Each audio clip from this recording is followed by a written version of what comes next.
Саламатсыздар, сіздермен бірге шеберлік каналы. Бұл видеода мынандай мотивтерді құрастырып, қалта тігеміз немесе құрастырамыз деп айтуға болады. Осы видеода көргендеріңіз тура пледті тоқыған кезде осы тәртіп ұстанады, егер сіздер мотивтен істейтін болсаңыздар. Және де мынандай шнурокты қалай тоқуды көрсетемін. Және де осындай тіпті жастық істеуге болады, декоративный дейді ғой. Мотивті бөлек видеосы бар. Бұл видеода мотивті тоқты көрсетпеймін, тек қана құрастыруды және де қалай әдемілеп істеуге болады. Мысалы, мына аузын, онда бастаймыз. Міне қалтаның бірінші бір бетінің бәрін қосып қойдым, мотивті алды. Міне арты былай көрінеді. Енді мына жерде 9 данасы тұр. Мынау ортасында тұрады. Мына жерде сәл ерекше қылдым, бірақ бұл аса маңызды емес. Мысалы, бірінші көресіздер қалай құрастыратындарыңызды. Және де мотивтеріңіз бәрі оң бетінде. Оң болып тұрғанын осындай көз жеткізіп алыңыз, теріс болып қалмасын. Осылай құрастырамыз. Бірінші қазір мына жерден бастап былай қарата, кейінгісін сосын былай қосатын боламыз. Бірінші мына екеуін қосып алайын. Кейін мына екеуі болады, сосын мына екеуі. Мына үшеуін былайырақ қоя тұрамыз. Жасыл түсті алып жатырмын.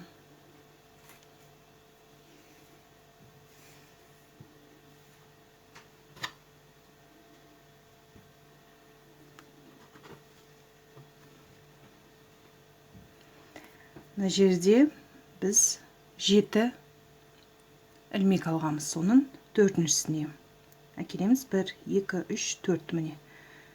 4-ші ілмек. Және де мына ортасынан емес, әдеттегідей. Ол мына жерде бидай сияқты болып тұр ғой, соның астыңғы жағынан аламыз. Міне ілмекті. Кейін жіпті осы жерге бекітіп алғым келеді. Іліп алдым. Кейін тағы да жүргізіп жіберем. Қатты жібермеңіз, мына орнына келетін астында тартылып тұрған. Сонда да қатты тартпаймыз. Міне бекітіп алдым. Келесі мотивті алып 1, 2, 3, 4. Міне мына жерде астыңғы жағынан алып отырмын.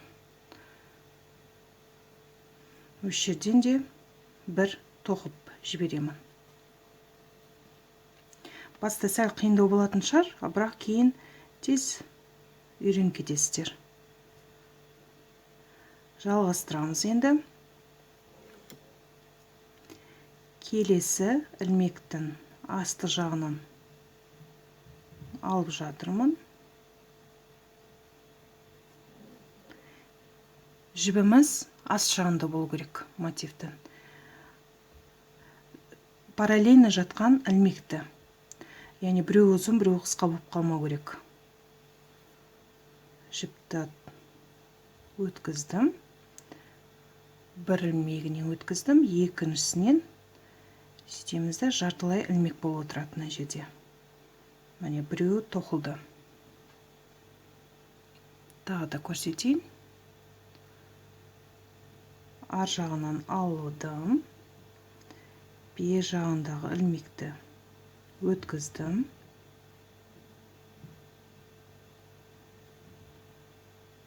Жай көрсетейін, сіздерге түсінікті болу үшін. Міне байқасаңыздар, бізде тоқылып жатыр. Қайтадан бер жағындағысы.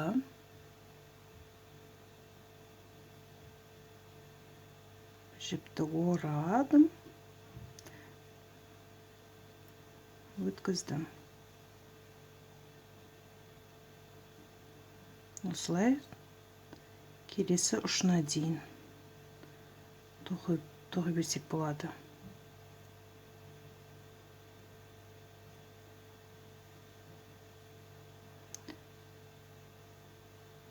Мына жерде қосқанға ұқсайды, сондықтан бірден мына жерден ала салам. Яғни жібіміз, тоқылған жібіміз біткенге ұқсайды. Бер жағында ілмекті алдым, өткіздім. Мына жерде сәл кішкене қиындау мүмкін, бірақ бәрібір өткіземіз.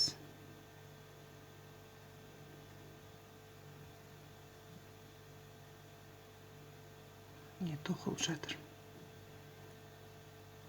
Ілмектің бер жағы.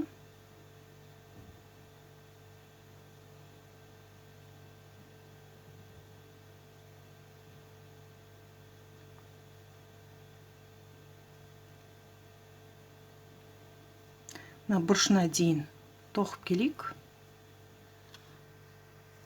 Ұшына дейін әкелмедім. Мына жерде де келген кезде 4-ші ілмектен бітіру керек боламыз. Қазір әлі өтпедім мына жерден. Қазір тағы біреуін тоқып жіберейін. Сөйтіп санаймыз, міне 1, 2, 3, 4. Яғни мына жерден бітіру керек болады. Арғы мотивте де қалып қоймау керек. Бір ілмек кетті. Ой-ой-ой, қайтадан көрсетейін, шығып кетті. Бір ілмек кетті.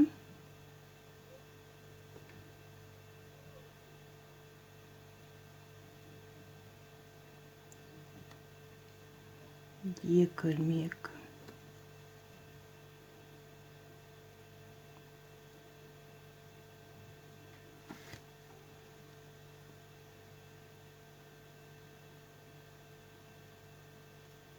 Үшіншісі. Соңғысынау 4-шісі болады. Енді келесі 2 мотивті қосу керек болады осылай. Айқастырып.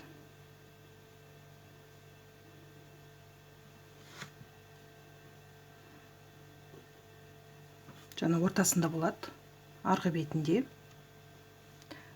Бұнда 4 ілмегін есептейміз. 1, 2, 3, 4-шісі мінеке. Оң қарап тұрсын. Мына оң болып тұр, мынау да оң болып тұр. 1, 2, 3, 4. Мынау да 4-шісі. Қазір тоқып болып, мотивтерді бір үтікте жібердім. Яғни пармен.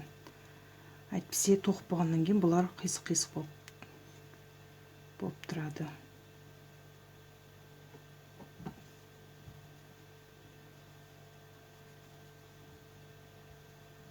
Қосып жібердік. Енді келесі осыларды тоқып жалғастырамыз.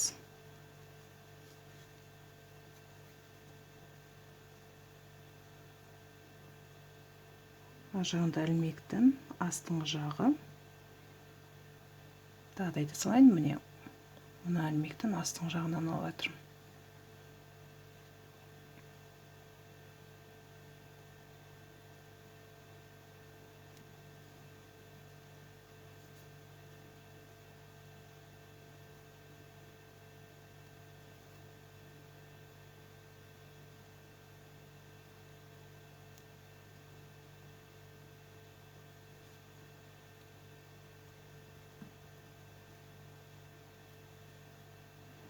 Бүйтіп бір көрсетіп жіберейін, қалай шығып жатқанын. Әдемі болып жатыр деп ойлаймын. Сондай. Мінекей. Осылай қоса береміз. Тағы бір бізде 2 қатар бар. Былай қосылды. Енді мына жақты қосамыз. Мына жерден. Міне қосылған жеріміз былай болды. Енді мына беттің.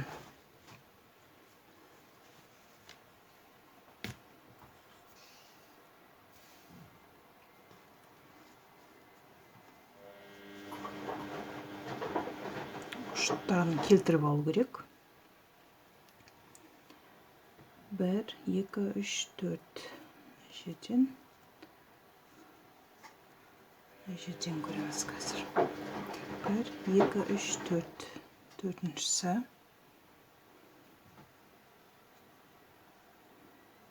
1, 2, 3. Төртіншісі.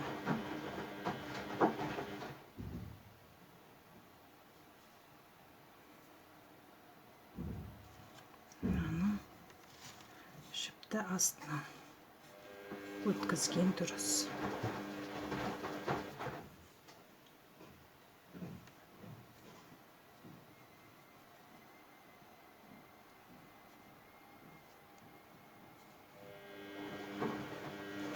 Аудиси саламнан мен әйтпесін кірмайшынан да болса шығып жатыр да. Жем бір қыстырып қоя салам.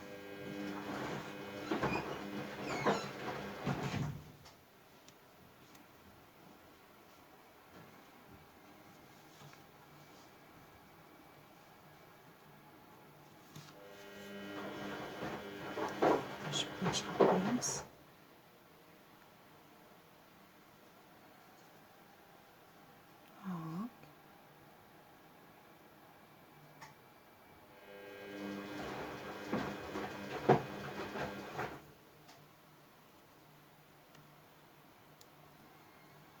Так вот.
Мына жерде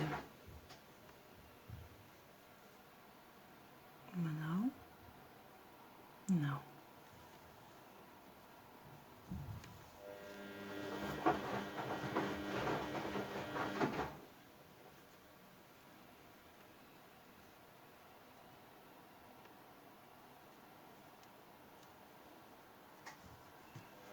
Өткіздім. Енді мына жіптен өткізу керек.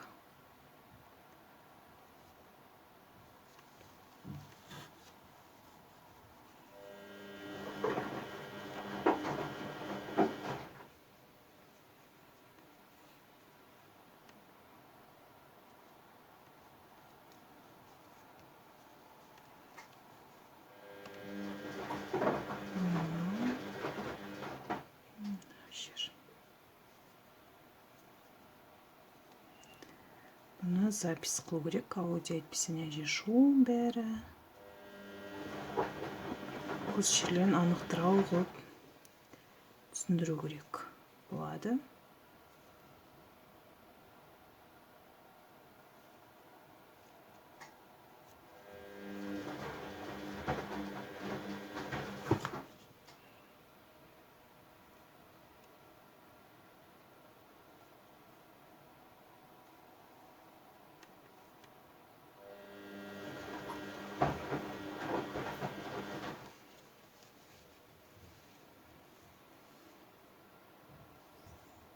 Міне айқастырған жерінде осылай өтеді.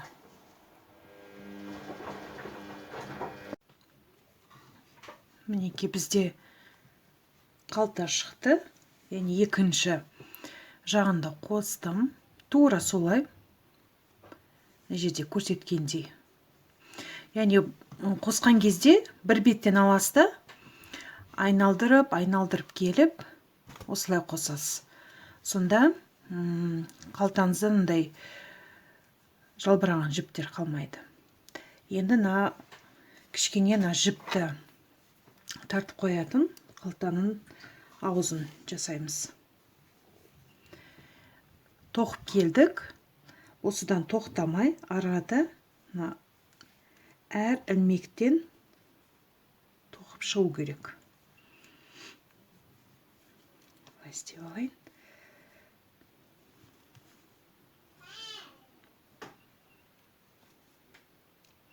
Өстіп айналдырып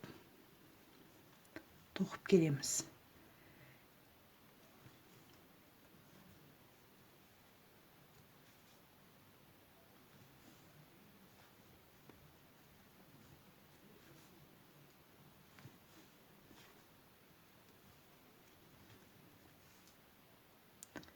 Осылай айналып, мына жерге келейік, қалтаның аузын.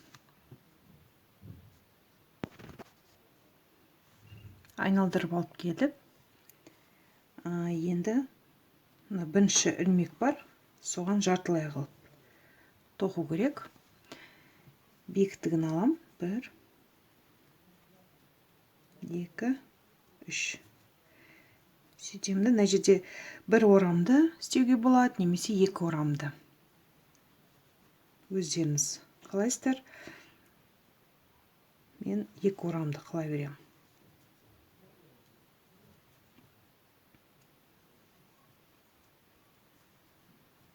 Бір, 2 ілмек.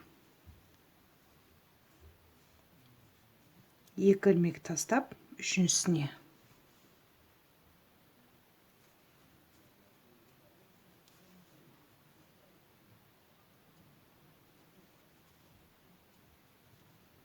Бір, 2. Үшінші ілмекке. Бұл жерде жіп өтеді сонда. Қабымның аузын байлау үшін.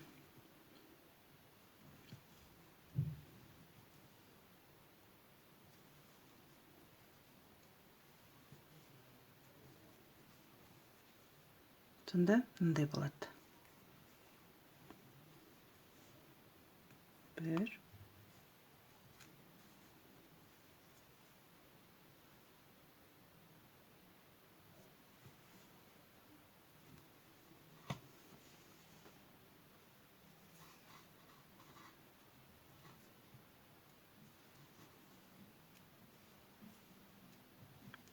Осылайша тоқи береміз.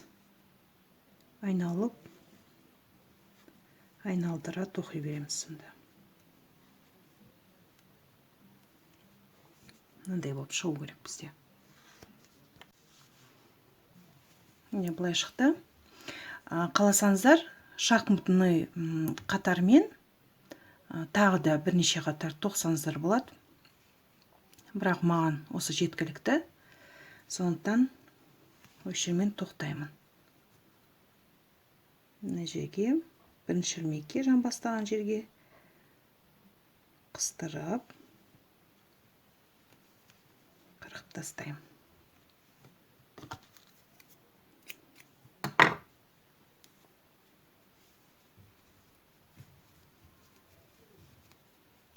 Әдетінше мына жіпті ішкі жағын арыдай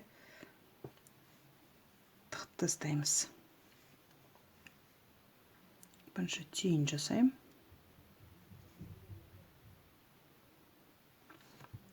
Көрсетпей жатыр.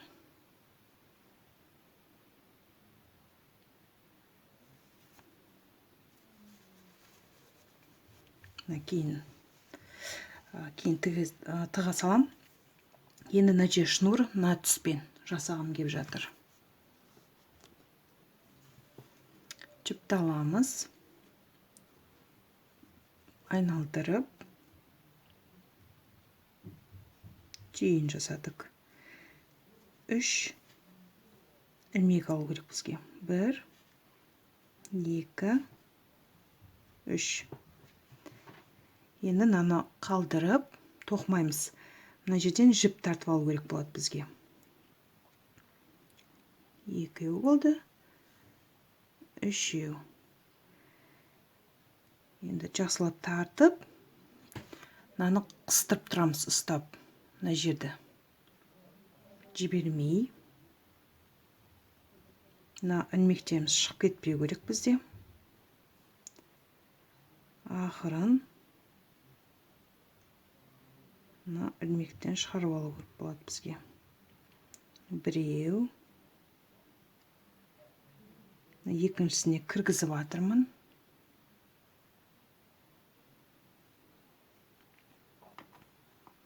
Значит, бұны былай істеп қояйын. 2. Үшінші шыққан ілмекті қайтадан кіргіземіз. Басты сәл қиындау болады, кейін қолданысты үйретіп алғаннан кейін жеңілірек болады.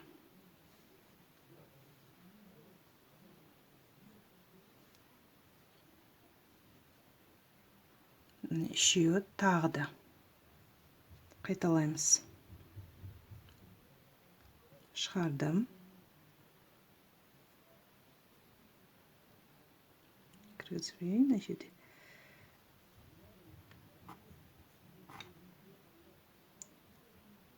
Қатты тартып жібермеңіздер. Өйткені мына шығарып қойған ілмектеріңіз сөгіліп кетуі мүмкін.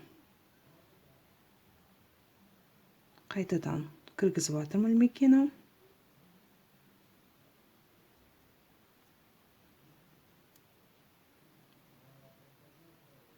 Көмектесіп жіберейін қолын саусақтарымен.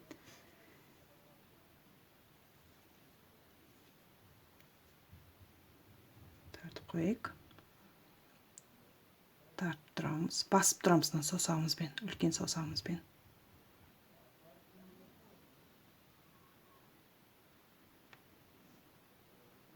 1.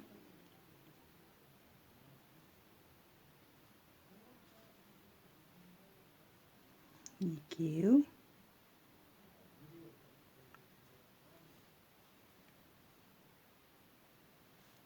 3. Енді тура осылай керекті ұзындық шығам дегенше жасай береміз. Және де көрейік. Мысалы, қалтаның аузынан қаншалықты ұзынырақ болу керек. Кейде мынаны тартып тұрамыз, ішіне бір заттарды алған кезде, сол кезде жібіміз шығып кететіндей болмасын. Осыған қарап, мен қазір ұзындықты тоқимын. Бітірдім. Қазір осы жерден енді сана үшеу тұр, соны бірге тоқып жібере саламыз. Былай, және де былай. Алып тастауға болады. Қазір өлшеп көреміз, қанша шыққанын бізде.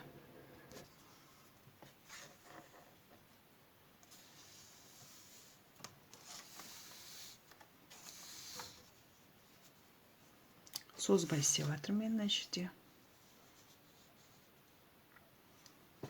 81 сондай шығыпты.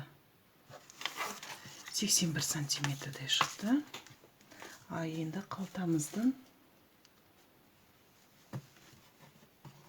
аузын көрейік. Қанша шыққанын. 50. Жағында 30 сантиметрден аса алып тұрмын сонда ұзындығына. Ені 50 қалтаның. Ұзындығы бізде 26 болып тұр. Енді жіпті қазір ұштарын кіргізіп жіберіп, артығын алып тастаймыз. Айтты салуға болады.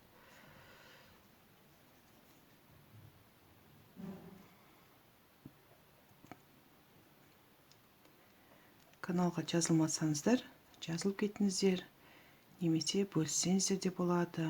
Бағаларыңыз беріп кетіңіздер. Сұрақтарыңыз болса жазыңыздар. қуанышты болам жауап беруге.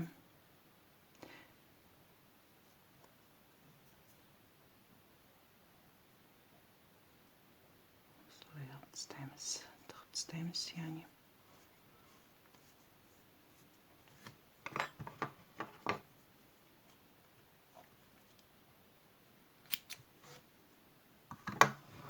Екінші ұшы.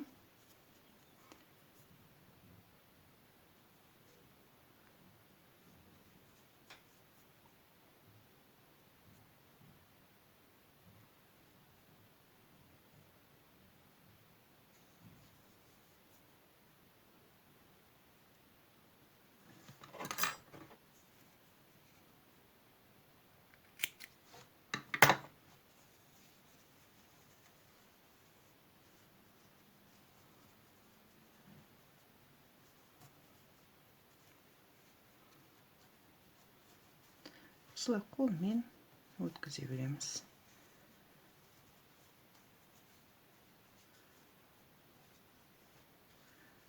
Біреу астына, біреу үстіне теруге ыңғайлы болады сол кезде.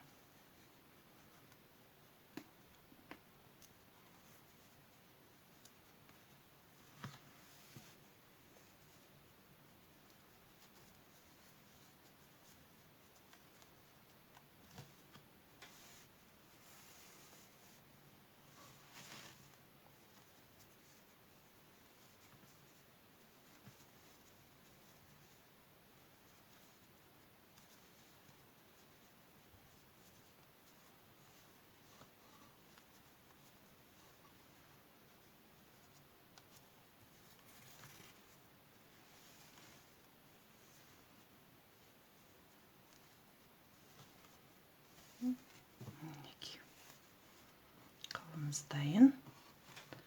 Осымен бітті. Сау болыңыздар.